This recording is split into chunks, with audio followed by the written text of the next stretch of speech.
What's going on, ladies and gentlemen? Thanks for stopping in once again. This is Clayton Youngberg coming at you from the #1 website for all things Android, AndroidAuthority.com. Today we've got a head-to-head comparison between the quad-core processor and the dual-core processor located in the Samsung Galaxy S3. Alright, today we've got a head-to-head comparison between the quad-core Exynos chipset in the international unlocked version of the Samsung Galaxy S3 and the Snapdragon S4 dual-core processor in the carrier variants and US version of the Samsung Galaxy S3. So anyways, I've got a few tests lined up to put these two through the motions. We're going to be playing some Dead Trigger. Both of them I've modded to fully enable the Tegra 3 graphics on the game, so we get the full graphics. We're going to put these under a heavy load, and then we're going to be doing a quadrant test as well as just some transition tests, maybe some web browsing, maybe some camera power.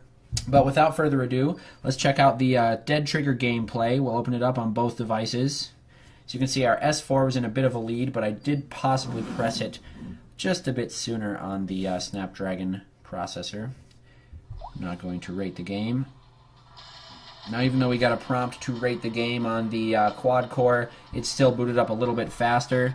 We've got our main quest here. Now we're just going to go to the main quest on each of these, and then I'll pause one. Looks like I pressed that just about the exact same time, so we'll see which one comes out on top. Looks like the quad core is getting a little bit ahead. Now, anyways, before any zombies come, you can see that the Tegra 3 graphics are enabled. We have our Steam and we have our water. So we will just pause on the S4 Snapdragon, and we'll kill a few here.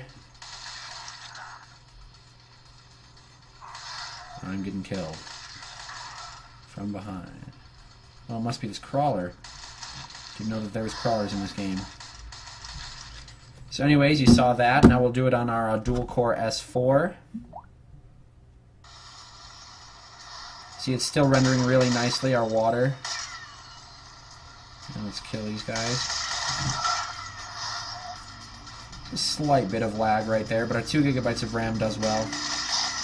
Especially when multitasking. Now, mind you, I didn't have any apps open before I opened the Dead Trigger application. We'll walk under the water that drips here. You can see our water dripping animation. And we'll also do the same on the quad-core version of the Galaxy S3. See, our water renders very nicely there. It's like the speeds are just about at par with each other. I mean, they're not going to be too different. And we got our water here. So we have the water on each device rendering at just about the exact same speed.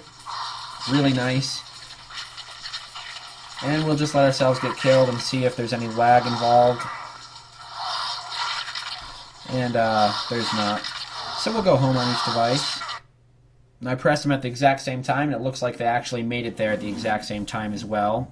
Now we'll go into our task management system and our app manager. We'll just long press the home button. They both came up at the exact same time again. We did have our task manager open and our Dead Trigger. We will remove all. And now we'll press once again to go into our task manager. You can see how much RAM is free. Now, of course, the Snapdragon S4 has a lot more RAM. This comes with 2 GB.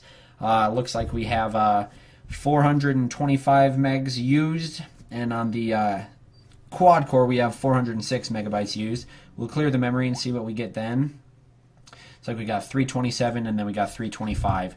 So basically it's across the board as far as RAM usage. It's even across the board. But we do have a lot more RAM available on the Snapdragon S4.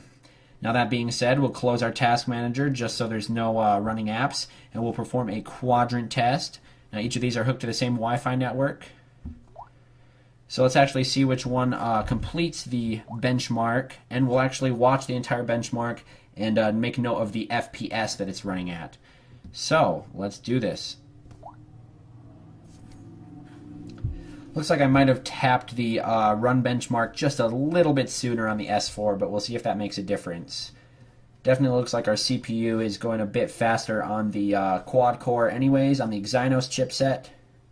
But once we get to memory, we will see a significant boost in the Snapdragon model over the quad core. Looks like we were running at 60 frames per second there. Got 61 here. We had a peak of 66. We have 61. Alright, so when we check out our quadrant tests on each of these, we'll just pop our screens on once again. We got a 5585 on the quad-core model of the Samsung Galaxy S3, and then we got a 4959 on the dual-core. Now, as far as CPU, we got 12,870 on the quad-core, and we got 8,464.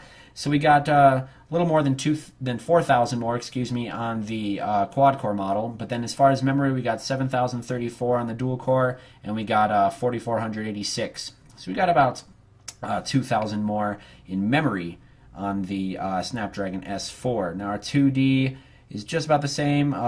This is still a super, super good score. It still beats out most of the phones out there. So we'll go back. We'll see if we'll see if the two CPUs have an effect on the camera. And we'll actually turn these both to snapshot. And so let's just take a few snapshots. Both just as fast. Camera performance is great. Well, anyways, guys, there was our quick comparison between the dual-core and quad-core variants of the Samsung Galaxy S3. Now, as far as benchmark results go, the quad-core Exynos chipset obviously scored more, but the RAM, the 2 gigabytes of RAM on the dual-core model, bumped it up to just about, in the same tier of scores. So they're both great devices. No matter which one you guys buy, I wouldn't really base your decision on the amount of cores in the international version, as the 2 gigabytes of RAM can really run basically a lot more applications just because of all that extra RAM. But anyways, guys, if you like the videos, go ahead and subscribe to AndroidAuthority.com. We got more where this is coming from.